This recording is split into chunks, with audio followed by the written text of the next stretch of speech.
I had a house in Mississippi, a little bit of a house, and I had sold it. I had a little bit of money, a few $1,000s.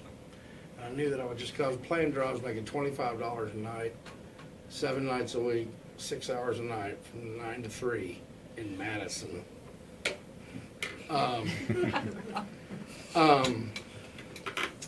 And my house, my brother sold my house, had a few $1,000s, and I was paying rent in an apartment of like $300 a month. I had a guy who wanted to be my roommate, and he said he paid me $200. I kind of figured out that, and I found this little neighborhood over by Priest Lake, and there were these VA assumable ones for $500 a month. I was like, oh my God, getting in there $300 for the same amount of money. I could be buying a house, and we'd actually have a house instead of an apartment.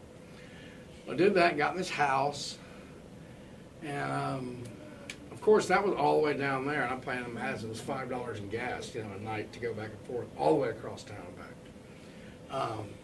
But nonetheless, though, and then it started settling in. I mean, how tough this shit was, how competitive and what was going on.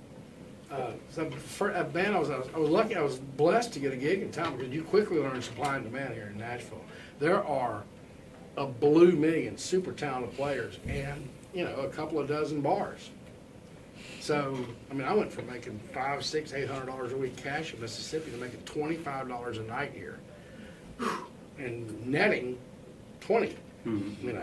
So. So you're going through that, and you're so that's the thing where you're broke, and you're slowly getting bled white. You're slowly just getting, you're slowly getting to the point of your tires are bad, and your shoes are bad, and your clothes are bad, and you can't replace anything. You're just sort of on this glide path toward the trees, And on top of all that, so financially slowly getting kicked in the teeth. So I was in this band for 6 months. I was in this band for 6 months, and finally, thank God, we got a gig up in Hendersonville for 6 nights a week, $35 a night. So it was a $10 a week raise, and I felt it. Whoa. And I had a night off, because I've been in Nashville, because for me to get to Music Row, I would just play, I would get home, and we had to wait every night for the cash register, so I get home at 4:30. If I was going to go to Music Row, I would just write songs until 9, go down to Music Row, meet with whoever would meet with me, try to get home by about 11 or 12 so I could sleep, to then drive to the gig and do that. So so I wouldn't sleep like every other day, like Monday, Wednesday, Friday. I would just, Sunday night and then Tuesday night and Thursday night, I would just stay up, then try to get to Music Row and do all that, to be totally ignored and treated like a heretic. So I finally get a night off. So this gig, so that went on from June to December. We started in Hendersonville at this place, and I had a night off. And even by then, the Bluebird was past that. It was. Oh wow! Sorry. Okay. The Bluebird was hello. Hey, something's going on. Keep your memories safe. Yeah. Is that blocking you, or are you guys okay? Okay. That feels weird, doesn't it? Yeah. Okay. You're really messing things up. Okay, so I had my first night off, and I've been dying to go. I couldn't go. Here I was in Nashville. I've been here for 6 months. I've been a part of the music scene, but had seen none of the music scene. I was playing every friggin' night up in Madison. Always drums still, right? Yeah, drum. Oh yeah, so so I had a night off, and by then the Bluebird was already like, oh my God, Bluebird, like tryouts and shit. But Douglas Corner was kind of the cool, it was sort of what the Bluebird had been. So my first night at the Bluebird, I go on the Bluebird. First night at Douglas Corner, I go on Douglas Corner. I'm looking around like, okay, it's cool, some night off, it's great. I had money for like 3 beers. I was gonna, spread it out, Rolling Rock. I drank Rolling Rock when I went to Douglas Corner. Still like it. And there's this guy running around in a hoodie and a cowboy hat, and I'm just like, really? I mean, really? Really? Wait, was the hoodie over the cowboy hat or under it? Well, see, good no, the hoodie was back. See, if that would have been going on, that would have been like flying nun cowboy shit's going on. The hoodie's back, but he's wearing a cowboy hat. It was just this thing of like, I don't know, I was just like, look, you got the hoodie there in case you do need to cover your head. You get, why cover your head when you're carrying head cover? It just gets struck me. I don't wear a hat, so I don't really get the whole head thing anyway. So I'm just like,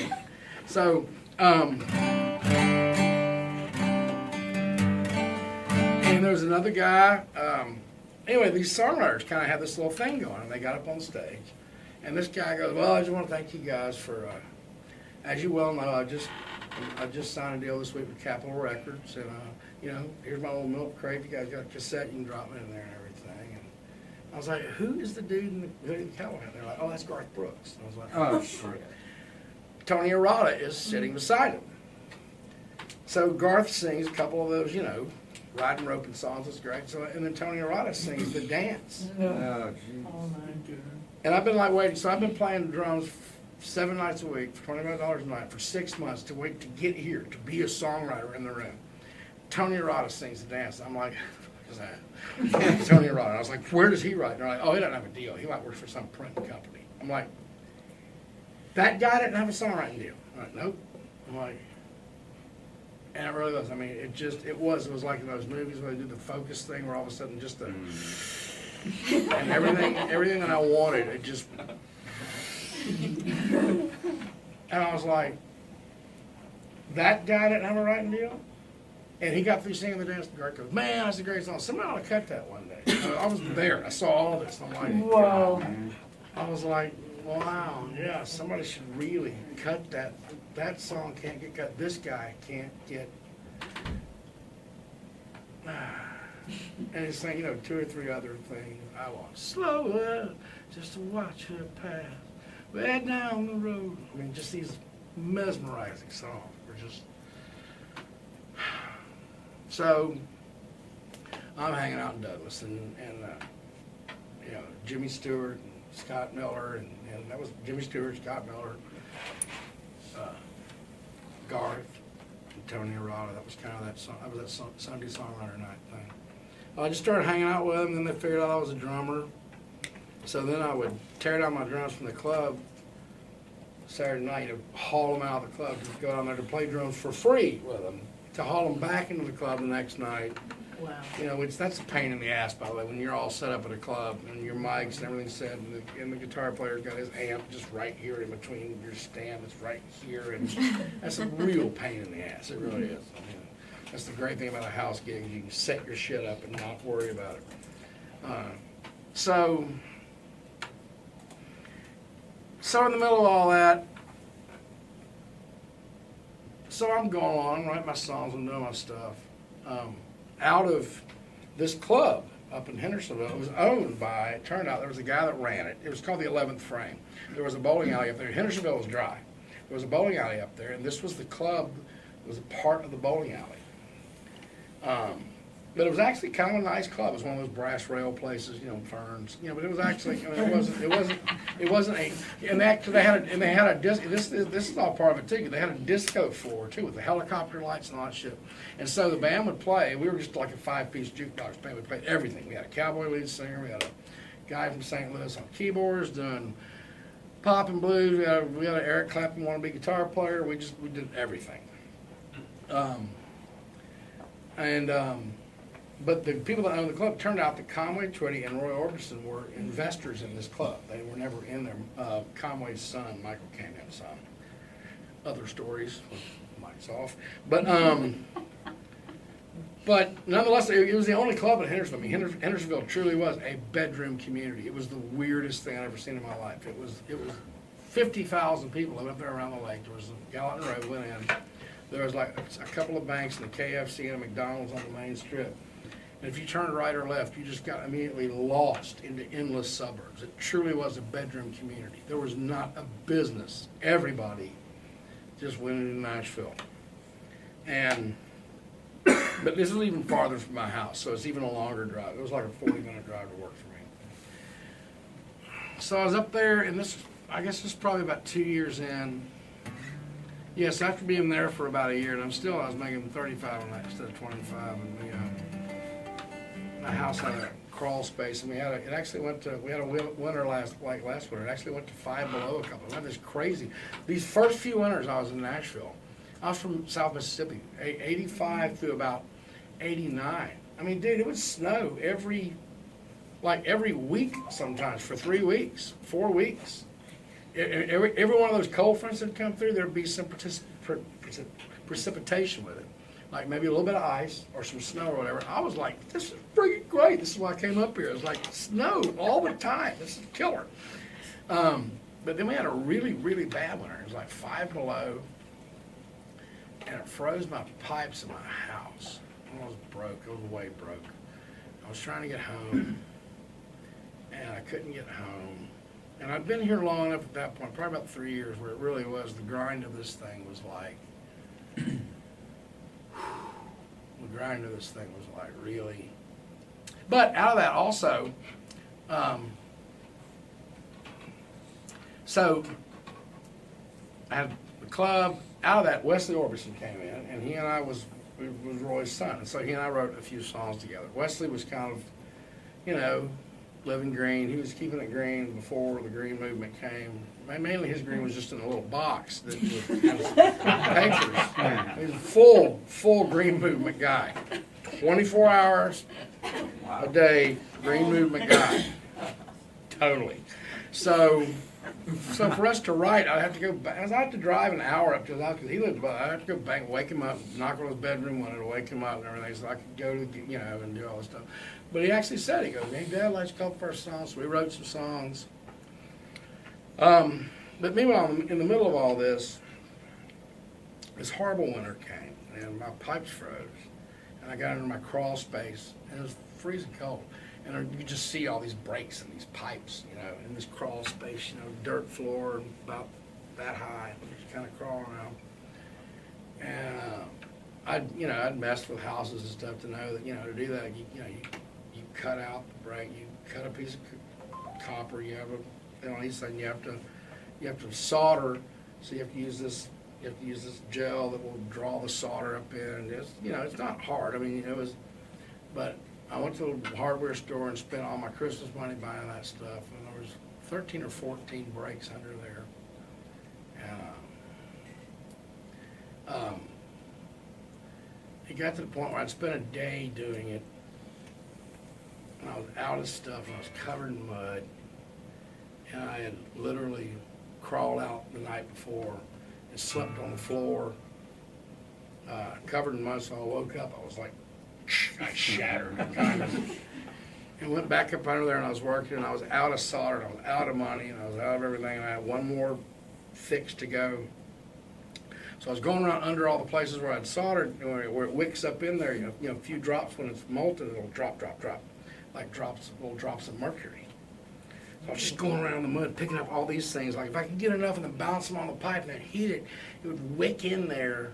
And I came by a puddle of water, and I saw myself in this puddle of water. I saw my reflection. I had this blue butane torch, one of those things, and I was just covered in mud. And it was like Christmas Eve day, and I went going home, and I started crying like a baby. It was just like, man, this shit sucks. This sucks. And sitting there thinking about what am I doing here? What's going on? And that's when I decided. And within a couple of weeks of that, my house got broken into. All my shit got stolen. It was a long winter. And the insurance company was all said and done. They're like going, we'll replace your stuff and then give us your receipts and then we'll evaluate. I was just like going, I can't replace it without. And I actually had my family lawyer write them a letter, like going, hey, you're not gonna. And they sent me a check for everything, for guitars and televisions and all that stuff. Like, here's $1,800. Oh, gosh. And one of those, like by signing this check, you accept it, and that's it. You waive us of any other. You indemnify us for any other. Oh, okay, all right. But I noticed that in the Music Man magazine, a Fostex quarter-inch 8-track rig with a set of speakers was like $1,500. And I was like, and I was down to this thing like going, it is time to stop screwing around. So I was like, fine, I take the check, and I bought that. I didn't have a television, I didn't have a stereo, I didn't have anything. I had a Fostex 8-track. And I went, and I knew enough people that wrote at publishing companies and stuff. I'm not proud of this. This is back when they had those pancakes back then, those pancake boxes. Well, they were everywhere because people had single songs on and all kinds of shit. And it was literally, I mean, they littered the place like CDs do now, all that stuff. So I was actually going out and write with somebody, and there'd just be some of those pancakes. I just grabbed some. I'd make sure they weren't their catalog or anything, because they were everywhere. And I would just grab those and just record over them just for the tape, because I couldn't afford tape. But then I figured out you could buy raw tape that wasn't even on spools for nothing, just these big pancakes. And all I had to do was just get those plastic spools. So if I was writing somewhere, I'd go like, do you have any spools? And I had those plastic spools like people would have cassette, like people would have cassette holders now. Like, sure, take all you want. Take 20. So I brought. But yeah, so I just entered a time of my life where there was no television, there was nothing. I was writing and recording my shit, and just you know. How did you make money to stay alive? I was playing drums through that time. I played drums for almost 5 years here in town, and then I finally got my first. And it turned out somebody was noticing some of my stuff, and in 1990, Almo Irving signed me, and by then I was over it. I mean, because I've been writing for Ed Bruce with no draw or anything. I was like, no, I don't want to go. So. I got that Roy Orbison cut. Me and Wesley wrote this song, Roy Orbison cut. Nobody gave a damn about it, nobody anything, but there was a little bit of mechanical money came in. But then I got this deal at Almo. I mean, this guy he came to the bar. Chris Oglesby came to the bar, and he was like trying to talk to me about a writing deal. I was just like, yeah, whatever, because I've been at this other post co. They didn't give me any money. I didn't get in my way. They didn't want to demo my shit. And when I was just like, yeah, publishing, not so much. So I'm like, yeah, I don't care. He's like, look, dude, I know where you've been. And I'm just come to this office where I'm at and see how we do it. Because I know what you've been doing. I know what you've been doing. And then just would you come to the office? I'm like, yeah, okay, fine, all right, fine. I'll come to the office. And I walked around, I was like, wow, this is like, they're like, yeah, you can go in one of these rooms and write. I'm like, wow, this is like, legit. And there's a refrigerator full of Cokes, help yourself. Oh, wow. So, you know, but you know, the weirdest thing was, speaking of track guy, so then I had this budget, so then I could go demo things, right? But now I'm in a publishing company with all these guys, with the Mike Reeves and the Kent Robbins and these guys that are writing, you know, these Grammy songs and shit for Winona and all these ballads, which is ballads. And I'm just like, I spent a year kind of trying to write what's going on there, and it's horrible. I hate it. They hate it. Everybody hates it. And I knew back then a typical writing thing was they more or less, it didn't matter if you had a 3-year deal or a 10-year deal, they would keep you for 2 years. They kept you for about 2, and that was it. And then when I got my deal too, they brought me in there like, how much you making a year? I was like, last year I made $12,300 playing drums in a bar. I'm broke, and I have to get out of the bars. I'm so done with the bars. I have to make more money than that. They're like, I was like, I made $12,300 last year, so they gave me a right deal for $13,300. I was like, dude, hell, I found a $10 a week raise, $1,000 a year raise. Jesus Christ, yeah, that's $20 a week, dude. So, but I could do demos, and I did some demos. But the weird thing was, I had my old Fostex 8-track. I was still doing that stuff. By the second year, I mean, everybody was kind of like, oh, well, you know, just do your best. Because I was writing this weird shit, you know, which was up-tempo, which was basically, I was kind of the first wave of these guys. I came out of bars realizing that, you know, realize I'm playing these country bars, and as soon as we go on break, Back in Black kicks on, and Total Eclipse of the Heart kicks on, and you know, and Hall & Oates. It's everybody, they don't care. They just want to hear good music. There is no country, there is no pop, there's just good music. That's all anybody ever wants to hear. That's all I ever wanted to hear. Just good music. I don't give a shit if it's Steve Miller or Johnny Cash or Bach. I want to hear some good music. Something I can walk around and think about it later on. Hum in my head. Just, So, so the whole time I had access to these full demos and full bands and the Three Bald Dog thing, man, of everybody. We're charting my stuff and it's all these horrible songs. The stuff they wouldn't demo, I was doing my little weird Fostech 8-track demos of these strange songs that were not fun, weird things that I was having fun with. And I figured out by my last year, like, well, I got a year of free demos, and that's it. Because I'm going to be out of here. This is over. This is not working out. So I just started writing my tempo stuff and doing that. Thank God David Conrad, who's the guy that ran, Alma Irving was A&M Records publishing branch. He got me playing Barry Beckett, big producer from Muscle Shoals, who was one of the only guys I really knew because he did rock and he did all kinds of stuff. He wasn't just Jerry Crutchfield and these guys that did, country records here in town. Barry Beckett, serious son. Barry Beckett was da-na-na-na-na-na-na. That's Barry Beckett. So, that probably sounded crazy. Just take those all records. Sorry, there's a guy. Anyway, so Are you guys hearing okay over there? okay, yeah. Okay. All right. Anyway, so to wrap it up, so it turned out that David, at the end of playing stuff for Barry Beckett for like Lori Morgan and these serious guys, he goes, I got this writer, and he played a couple of my demos that shot down, but then he played some of my home work takes, and Barry was like, hey, give me some copies of those. And I'll never forget, it was a Sunday afternoon, my phone rang. I'm like, hello? He's like, Craig, it's Barry Beckett. And I was like, yeah, right, Dave, screw you, Like, no, it's really me. I was like, what are you doing? He goes, I'm just out here playing with my trains. Turns out he's like one of those serious train dudes with the tunnels and the waterfalls and the little guy with the lantern, all that shit. That was his deal. So and he goes, man, that stuff you're doing, he goes, man, it's coming your way. Don't worry about it. Your cadence, that little up-tempo thing you're doing, he goes, it's coming your way, don't worry about it. I was like, are you gonna cut my stuff? He's like, oh, I don't have anybody to cut your stuff on, but within about 6 months, he signed a band called Confederate Railroad. And I had a few cuts on them, and that album blew up with Trashy Women and all that stuff, and 2 or 3 million records. And luckily, at $13,300 a year, it didn't take much for me to dig out of my hole of my writing deal. So I was actually making some checks, some 5-figure checks. I was making mechanical checks before I ever made airplay stuff because I cost nothing.